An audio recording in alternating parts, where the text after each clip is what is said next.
আসসালামু আলাইকুম। আমি মোহাম্মদ ওয়াইদুল্লাহ আল মামুন। আজকের এই ছবিটা মূলত গাজায় ইসরায়েলে যে অত্যাচার চলতেছে তারপর নির্ভর করে এই ছবিটা আমি এঁকেছি।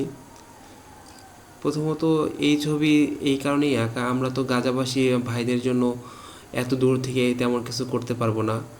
তারপর আমরা আমাদের জায়গা থেকে যেইভাবে পারি না কেন সেভাবে সহযোগিতা করার চেষ্টা করব। এমন একটা অবস্থা তৈরি হয়েছে যে আমি এই যে ছবিটা আঁকাচ্ছি বা আমরা এই ধরনের ছবি পোস্ট করলে দেখা যাচ্ছে অনেক সময় ফেসবুক থেকে সে ভিডিও রিমুভ করে দিচ্ছে, ওই পোস্টে কমেন্ট করা যাচ্ছে না। আমি নিজেও জানি এরকম হচ্ছে। তারপর আমি আমার পেন্টিংটা করেছি, আমি জানি না কেমন হয়েছে। অবশ্যই আপনারা কমেন্ট করে জানাবেন আমার ছবিটা কেমন হয়েছে। আমার ইচ্ছা অনেক আগে থেকেই ছিল গাজা নিয়ে এরকম ছবি আঁকাবো। আজকে থেকে যেহেতু শুরু করলাম, খুব তাড়াতাড়ি গাজার আরও অনেক ছবি আঁকাবো। আপনারা সবাই দোয়া করবেন গাজাবাসীর জন্য, যেন আল্লাহ এই জালিমের হাত থেকে গাজাবাসী ভাইদেরকে রক্ষা করে। সবাই ভালো থাকবেন।